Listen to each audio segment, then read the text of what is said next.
sæl, velkomin. Í dag ætlar hann Jakob Orri Jónsson, doktorsnemi í fornleifafræði við Háskóla Íslands, að flytja okkur fyrirlestur sitt rannsóknarverkefni sem tengt líka fleiri verkefnum og ég held við þurfum ekki að fara að byggja alltaf ofan ykkur þessi fyrirlestarröðir í boði námsbrautar í fornleifafræði við Háskóla Íslands og félags fornleifafræðinga og þjóðminjasafns. Þannig að bara gjör svo vel, Jakob, spurningar eftir. Já, takk hérlega. Eins og hann sagði, þá ég doktorsnemi við Háskóla Íslands og þetta hluti af verkefninu Archaeology of the Danish Trade Monopoly Period. Undir því eru 2 doktorsverkefni sem ég og Kevin sem átti að vera að tala í dag, en verður í næstu viku í staðinn. Og verkefnið Costa Rannís og stjórn yfir því Kevin Lucas. Nú í dag ætla ég að ræða stuttlega helstu niðurstöður rannsókna á þessum þremur stöðum á utanverðu Snæfellsnesi. En það á Arnarstapa, á bæjunum Miðvöllum og á Hólahólum. Ég ætla nú mest að ræða vitnisburð leirkerfin og krítarpíkna á neyslu á þessum stöðum, í hverju sú neysla ferst og hvernig má túlka þá neyslu. En þetta eru staðirnir 3 sem umræðir Arnarstapi og Miðvellir og Hólahólar og þetta kort kemur mun verr út en ég hélt og sérstu. Allavega, þetta eru staðirnir. En að Arnarstapa hafði umboðsmaður konungs aðsetur á 17. öld og þar var einnig kaupmaður með búð. En auk þess voru þar verbúðir og þurrabúðir. En líkt á mörgum öðrum stöðum og utanverðu Snæfellsnesi virðist hafa verið útræðið þaðan allt árið kring. Ég ætla nú ekki að ræða uppgröftinn mjög mikið, Kevin fer væntanlega betur yfir það í næstu viku. En það sem mikilvægt fyrir umræðan hérna er að þetta torfbygging með stjætt og sést hér vegglína torfveggjar og síðan stjættin hérna virðist vera fyrir utan. Ekki fullvitað hvaða hlutverki byggingin gegndi, en hún hefur verið túlkuð svo sem hún tengist umboðsmanninum að einhverju leyti. Svo Miðvellir. Miðvellir var bær á milli Dagverðarár og Laugarbrekku. Miðvellir fyrst getið í kaupabréfi frá 1538. En svo virðist sem Miðvellir hafa verið í byggð og ekki, að þeir hafa fallið úr byggð einhvern tímann á fyrri hluta 19. aldar, en síðan verið tekin byggð upp aftur og þar fólk skráð til heimilis 1835. En bærinn var síðan yfirgefinn að lokum 1887 og bæjarhúsunum ýtt út við lagning Útnesvegar í kringum 1945. Í jarðabók eru Miðvellir taldir 1600 jarðartillegg, þeir eru eigu konungs og falla undir stapaumboð. Jörðin virðist ágætt bújörð með selstöð og haga en ábúendur leigðu hvort tveggja út. Til lasta taldist helst að engin lendingar í Miðvallarlandi. Uppgröfturinn að Miðvöllum var að mörgu leyti svipaður 2017 og 2016 en ég talaði þessu uppgröfti hér í fyrra og sjáðu hér í rauðu uppgröftum frá 2016 og í fjólubláu frá 2017 og punktalínan merki líklegast greiningsins frá bæjunum þegar hún var rautt út og við tókum eins fermeters skurð 2016 og 2 fermetra 2017 og þar undir grasrótinni komum við niður á rauðning frá húsunum líkt og í fyrra, líkt í 2016 segi ég. Og 2016 þá komum við niður á yfirborðslag sem lá flatt yfir öllu og var hér með slitróttara. Þetta gamla yfirborðið frá því að bænum var rautt út líklegast. Og þar undir eru lög af móösku og viðarösku og mikið af brenndum beinum. En Hólahólar, það var bær vestur af Snæfellsjökli, falinn milli Hafs og Rauðra og Eldborga af hverjum bærinn dregur nafn sitt. Fyrst minnst á Hólahóli kaupabréfi frá 1337 en bærinn var síðan yfirgefinn einhvern tímann milli 1880 og 1890 og virðist hafa verið í byggð allan þann tíma. En bærinn er núna innan Snæfellsjökulsþjóðgarðs. Í jarðabók er bærinn líkt og Miðvellir talinn 1600 að dýrleik, tilheyrir konungi og fellur undir staðarumboð. Jörðin virðist hafa verið talin svona allt í lagi bújörð, en áhersla virðist hafa verið lögð á sjósókn, þar sem ábúinn átti 3 báta sem hann gerði út á vertíð, auk þess sem bóndinn sjálfur sótti sjó allt árið kring. Og þetta er svo tún, Hólahóla og bæjarhóllinn hérna. En sama er að segja uppgreftinu á Hólahólum og Miðvöllum að í stærstum atriðum svipar árunum mjög saman. Uppgreftinir eru jafn stórir og hérna aftur rautt fyrir 2016 og fjólublátt fyrir 2017. Ég hef hérna teiknað inn svona helstu tóftirnar sem eru sýnilegar á yfirborði. Hér er bæjarhóllinn og líklegast kálgarður og svona lítið gerði eða lítill kálgarður hérna fyrir neðan eiginlega í tjörninni sem þannig er. Undir yfirborði var strax komið niður á öskulag og það er eitt moldalag hérna undir sem sést bara öðru megin. Og svona ekki alveg viss hvort að þetta geti hafa verið lagt niður til þess að sletta aðeins út, en bærinn er mjög hár upp. Það er alveg 60-70 gráðu horn upp á hólinn. En síðan eru hérna bara öskulög niður. Það er náttúrulög. Nú, ef við fyrir þá að skoða fundina, þá hef ég í þessari umræðu bara áhuga á leirkisbrotunum og krítarpípubrotunum og hef því aðeins fallið henni til allir aðrir fundir. En það er svolítið gaman að skoða þessar prósentutölur. Hér er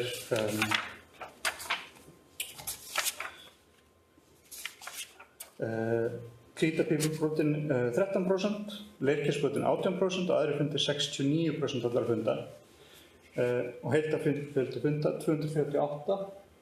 En ef við förum síðan á Miðvelli þá sjáum við allt önnur hlutföll. Hér eru krítarpípubrot aðeins 5 og leirkisbrot 51 á móti 43 á Hólahólum og heildarfjöldi funda aðeins hærri. Aftur á Arnarstapa, þar eru hlutföllin mun svipaðri því sem við sjáum frá Hólahólum. Hér eru krítarpípur 12%, leirkisbrot 23% og aðrir fundir 65%. Heildarfjöldi funda 1215. En ef við skoðum þá krítarpípunar, þá eru á Hólahólum 32 brot, þar af 23 leggjabrot, 3 þeirra eru munnstykki og 1 þeirra er tálgað í munnstykki. 9 kóngabrot eða brot úr skálum og brotin eru minnstakosti 8 pípum sem er byggt á greiningu á fjölda kóngabrotanna. Þær sem er annað borð hægt að aldursgreina voru líklegast framleiddar á 17. öld. Aðeins þessi Jónasarpípa sem er hérna á myndinni er skreytt með öðru en þrykktu bandmönstri brún kóngsins. En slík munstur voru mjög algeng og eru í rauninni ekki greiningartæki. Einn leggurinn er þó með þrykktum laufum skreyttur. Á Hólahólum er þetta 5 brot, eins og ég sagði áðan, allt leggjarbrot án nokkurra skreytinga en 1 brotið hefur verið tálgað í munnstykki. Arnarstapa 142 brot, þar er 124 leggjarbrot en aðeins 4 þeirra eru munnstykki, 18 kóngabrot. Nú töluvert er að skreyta á pípunum, þó mest svona þrykktu bandmönstri eins og ég talaði áðan frá Hólahólum og það er svona eins og sést hérna á myndinni. En meiri hluti pípnanna, 4 af pípunum eru með stimplum, en því miður 2 stimplanir það skemmdir að ekki reyndist unnt að greina þá með vissu. Hinir 2 stimplanir eru mjólkumærin sem verið notkun frá 1660 og allt fram til 20. aldar og síðan pósthorn sem var í notkun frá 1672 til 1782. Allar pípurnar virðast vera framleiddar í Hollandi, í Gouda, best þekkt fyrir ostin í dag. En notkunarmerki á pípunum eru svona alls konar. Að þær eru allt frá því að vera nánast ónotaðar yfir því að vera svartar af sóti frá notkun. Og nú koma þessi skemmtilegu stöplarit. Ef þið eru ekki sofnuð ennþá og þá bæti ég það núna. Á Hólahólum voru 43 leirkisbrot og þau skiptast í 10 steinleysbrot, 8 hvítleysbrot með tinngljáa og 25 rauðleysbrot, flest með blýgljáa. Hægt er að greina þessi brot til að minnstakosti 14 íláta og hér í ritinu eru stöplanir brotin og línunar tákna minnsta mögulega fjölda íláta. Þannig að það er möguleiki að þessi brot séu fleiri ílátum en þetta er að minnstakosti til dæmis 7 eldunarílát. Eldunarílátin eru líklegast pottar og meðan geymsluílátin allt steinleysbrot, líklegast könnur og borðbúnaðurinn allt hvítleysbrot með tinngljáa, líklegast diskar eða skálar. Að miðvöllum var fjöldi keramíkbrota 63, en þar eru 12 múrsteinsbrot og 16 19. aldar brot sem kemur allt úr ruðningnum frá bæjarhúsunum. Og ég hef tekið þau út fyrir sviga því að það er ekki það tímabil sem ég hef áhuga á, sem skilur eftir 35 brot. Eitt brotanna Frechen Steinleir frá Rínardal í Þýskalandi.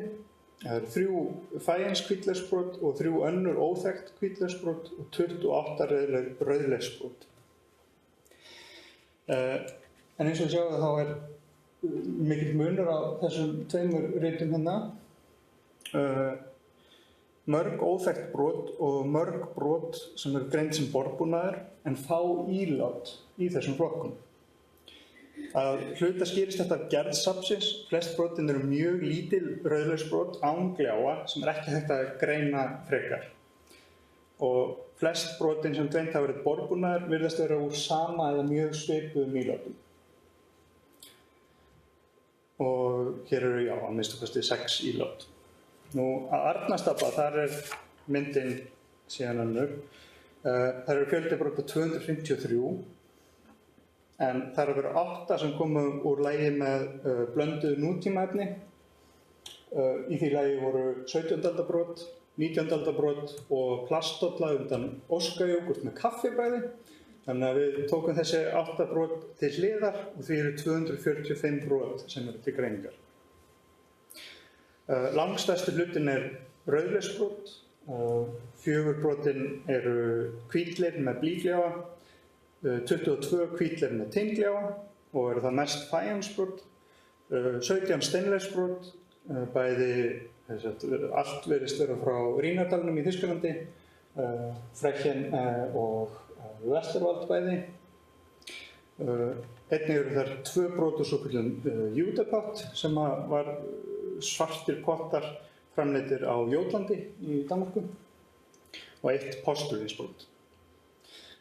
Saman að segja Arnarstapa á Miðvelli að mikið af litlum brotum með engum gljáa sem ekki hægt að greina frekar og þess vegna helmingur brotanna frá Arnarstapa ógreinanlegur. En að samanskap eru að minnstakosti 46 ílát sem hægt að greina í Arnarstapasafninu. Athyglisvert fjöldi borðbúnaðar en að minnstakosti 12 mismunandi ílát eru greind sem slík og eru það mest rauðlegs ílát með skrauti, hvítum leir sem sprautað eru ílátið áður en gljáa settur á, kallað slipper upp á ensku og svo einnig hvítlegsbrot með tinngljáa.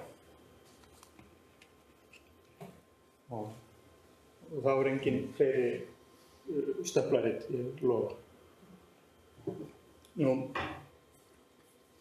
Hólahólar og miðvellir eru taldir jafnir að dýrleik í jarðabók, en hafa mjög mismunandi aðferðir til lífsviðurværis. Hólahólar lögðu áherslu á sjósókn, en miðvellir á sauðfjárbúskap. Þær minjar sem rannsakarar voru 2017 að Arnarstapa teljast tengdar umboðsmanni konungs sem eflaust hefur nú einnig haft einhvern búskap eða haft einhvern í vinnu fyrir sig til þess að sjá búskapinn fyrir sig, auk þess sem hann hefur haft mest sitt viðurværi af því að heimta leiguna af þessum hinum bændurum sem frá Miðvöllum og Hólahólum, auk þess sem hans umboðssvæði náði mjög víða, allt frá Borgarfirði og man veit ekki hver langt norður, en það stór hluti Vesturlands sem liggur undir staðgöðumboð á 17. öld. Athyglisvert að hlutfall fundar mjög svipur á milli Arnarstapa og Hólahóla, en hlutur leirkeri á Hvítabirni mun minni að Miðvöllum. Ef við gerum ráð fyrir því að tenging sé á milli jarðadýrleika og afkomu og ábúanda, væri eðlilegt að búast við svipuðum hlutföllum af þessum bæjum.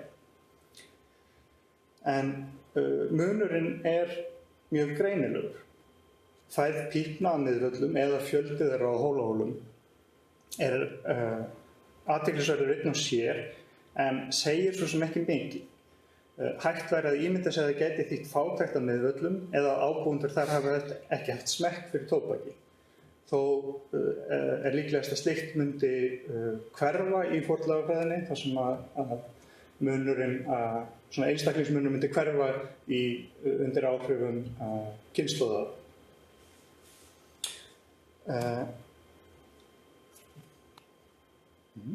Að týna hvar ég var. Áttu við athugunar á leirkerfinu með fjöldi eldunaríláta athyglisverður, en því miður ekki hægt að ráða stærð eldunaríláta frá Hólahólum og Miðvöllum. En eldunarílátin frá Arnarstapa öll í minni kantinum. Það stærsta sem hægt var að greina var 30 cm í þvermál. Því að ræða potta fremur í minni kantinum, líklegast ætlaði til þess að útbúa miklar máltíðir eða útbúa heita drykki svo sem te, kaffi eða heitt súkkulaði. En það voru í söfnunum frá Miðvöllum og Hólahólum voru 2 brot úr brún íláta, en þau voru bæði það lítil að ekki reyndist hægt að greina ummál eða stærð ílátana út frá þeim. En þessi eldunarílát eru líklegast svipaðri gerð þessi mynd hérna, sem að vísu að miðalda skaftpotti sem fannst í uppgretti frá Hamborg, en þessi ílát eru yfirleitt svona belgur með 3 fótum og skaftpottur með skaft sem hægt að setja síðan tréskaft inn í. Geymslu ílátin ekki gott að segja, en í öllum tilvikum þar sem hægt að segja til slíkt hlutverk að ræða steinleysílát, könnur eða flöskur sem oft eru tengdar bjórneyslu, en það má að sjálfsögðu setja hvaða vökva sem maður vill í slíkar könnur. Það að mun fleiri ílát og hlutfall íláta sem greind eru sem borðbúnaður sé mun hærri eða Arnarstapa en á bæjunum tveimur má kannski telja ekki óeðlilegt. Umboðsmaður konungs hefur líklega meira aðgang að meiri og fínni borðbúnað en almennir bændur. En einnig rétt í þessu samhengi að minna á 17. og 18. öld átu flestir Íslendingur öskum frekar en að diskum. Og því var lítil þurft á að eiga borðbúnað. Má því leiða líkur að því að umboðsmaður hafi borðað sitjandi við borð með disk og skál, ólíkt flestum Íslendingum á sama tíma. Og ef við höldum áfram út frá þeim þá í rauninni merkilegt að það skuli yfir höfuð finnast eitthvað sem hægt að kalla borðbúnað á þessum bæjum, þar sem að myndin sem við höfum yfirleitt á fólki sitjandi í rekkju með ask í kjöltu og borðað með hníf og skeið. Þannig að spurningin hvaðan kemur þessi borðbúnaður inn, til hvers hann? Var verið að kaupa hann mögulega sem stofustáss frekar en til nytja?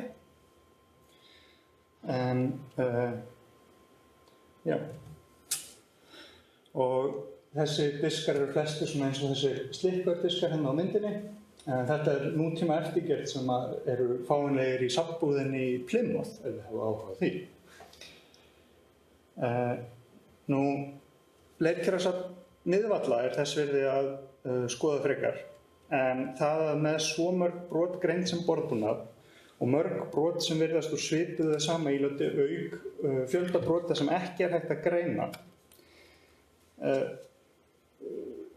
má velta fyrir sér hvort að ábúendar á Miðvöllum hafi hreinlega lagt meiri að nýta leirker sín til fulls. Að engu var hent þar til að það var orðið komið í það litla bita að ekki var hægt að gera við það ennþá. En á 2 brotum frá Miðvöllum var að sjá viðgerðarholur, en það ekki að finna nokkru broti frá hólahólum. En þá má benda á að Arnarstapasafninu helmingur allra brota sem ekki hefur verið greindur, sem ekki hægt að greina til gerðar, og þar einnig töluvert af merki viðgerðir. Ef ég reyna að draga þetta aðeins saman, þá má efast að sé að ræða 2 mismunandi stig auðs, líkt og ætla mætti frá því að skoða til dæmis jarðarbók. Þar sem hólahólar og miðvellir eru báðir 1600 að dýrleik en Arnarstapi hærri. En greinilegt að ábúendur á hólahól hafi útdeilt sínum öðruvísi en miðvellingar gerðu, og þar sem hólahólfólk hefur eitt meiru í tóbaksneyslu, en ekki gott að segja hvort munur á leirkerasafni segir til raunverulegan mun milli staðana, eða hvort að sé að ræða bara slys uppgröftarins. Þess að finnum við meira ef við gröfum 1 metr til hægri.